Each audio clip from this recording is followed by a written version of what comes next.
വയനാട് ദുരന്തം മുതലെടുക്കാൻ പലരും പല രൂപത്തിൽ ഇറങ്ങിയിട്ടുണ്ട് എന്ന് നമുക്ക് കാണാം. യഥാർത്ഥത്തിൽ അതിൽ പ്രകൃതി ദുരന്തമുണ്ട്, മനുഷ്യനിർമ്മിതമായ ഘടകങ്ങളുണ്ട് എന്നൊക്കെ വിശ്വസിക്കുന്ന ആളാണ് ഞാൻ. പക്ഷെ ആ തർക്കത്തിലേക്കൊന്നും ഇപ്പോൾ കടക്കുന്നില്ല. ആകെ ഉന്നയിക്കുന്ന ഒരു കാര്യം, വയനാട്ടിൽ ഏതോ ഗവൺമെന്റിന്റെ എന്തോ ചെറിയ തകരാറ് കൊണ്ട് മാത്രം, അല്ലെങ്കിൽ കേരളത്തിന്റെ എന്തോ തകരാറ് കൊണ്ട് മാത്രം ഉണ്ടായ ദുരന്തമാണ് എന്നും അത് തടയാൻ കേന്ദ്രം മുന്നറിയിപ്പ് നൽകിയിരുന്നുവെന്നും കേരളം അത് അവഗണിച്ചു എന്നും മറ്റും മട്ടിലുള്ള ചില വാർത്തകൾ അല്ലെങ്കിൽ ചില പ്രഖ്യാപനങ്ങൾ അമിത്ഷാ മുതൽ ഇങ്ങോട്ട് താഴെ പലരുടെയും വാക്കിൽ നമ്മൾ കേൾക്കുന്നു. യഥാർത്ഥത്തിൽ ശുദ്ധ അസംബന്ധമാണ് അത് എന്ന് പറയേണ്ടി വരും. ഒന്നാമത്തെ കാര്യം, മുന്നറിയിപ്പ് നൽകി എന്ന് പറയാൻ എന്ത് തരത്തിലുള്ള മുന്നറിയിപ്പാണ് അവർ നൽകിയത് എന്ന് നമുക്കറിയില്ല.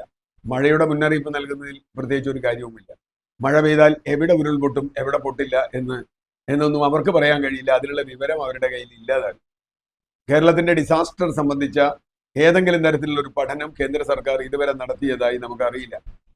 മാത്രവുമല്ല, മറ്റ് സംസ്ഥാനങ്ങളിലും ഇതുപോലെയൊക്കെ ചില ദുരന്തങ്ങൾ ഉണ്ടാകുമ്പോൾ, ഉത്തരാഖണ്ഡിലാണെങ്കിലും അല്ലെങ്കിൽ മറ്റിടങ്ങളിലാണെങ്കിലും ഉണ്ടാകുമ്പോഴും പ്രത്യേകിച്ചൊന്നും ചെയ്യാൻ കേന്ദ്ര സർക്കാർ ഇതുവരെ ശ്രമിച്ചതായിട്ട് കാണുന്നില്ല. അവരൊരു വലിയ ഇടപെടൽ ഇതൊന്നും തടയുന്നതിനായിട്ട് ഉണ്ടായിട്ട് കാണുന്നില്ല.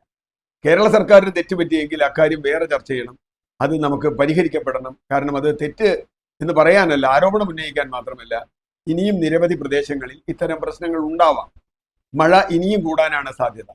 പക്ഷേ BJPയുടെ ലക്ഷ്യം ഇതിനെതിരെ ലേഖനം എഴുതാൻ ആളെ അന്വേഷിക്കുന്നു എന്നൊക്കെ പറഞ്ഞാൽ അത് ചീപ്പ് രാഷ്ട്രീയമാണ് എന്ന് പറയേണ്ടി വരും. കാരണം ഒരുപക്ഷെ അവിടെ രാഹുൽ ഗാന്ധി മത്സരിച്ച് ജയിച്ച സ്ഥലമാണ്, അവിടെ ഇനി പ്രിയങ്ക ഗാന്ധി മത്സരിക്കുന്നു എന്ന് പ്രഖ്യാപിക്കപ്പെട്ട സ്ഥലമാണ്.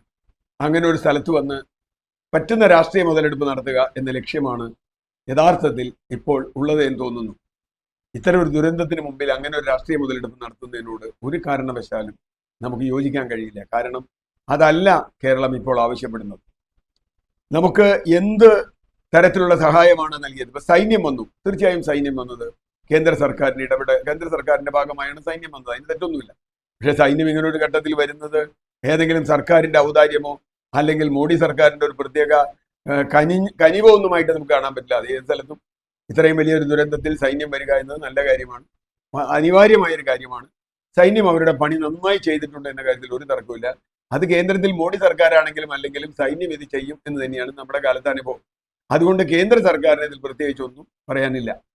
വയനാട് ഒരു ദേശീയ ദുരന്തമായി പ്രഖ്യാപിക്കണമെന്ന് പലരും ആവശ്യപ്പെട്ടിട്ടും എന്താണ് ഇപ്പോഴും പ്രഖ്യാപിക്കാത്തത് എന്ന ചോദ്യമുണ്ട്.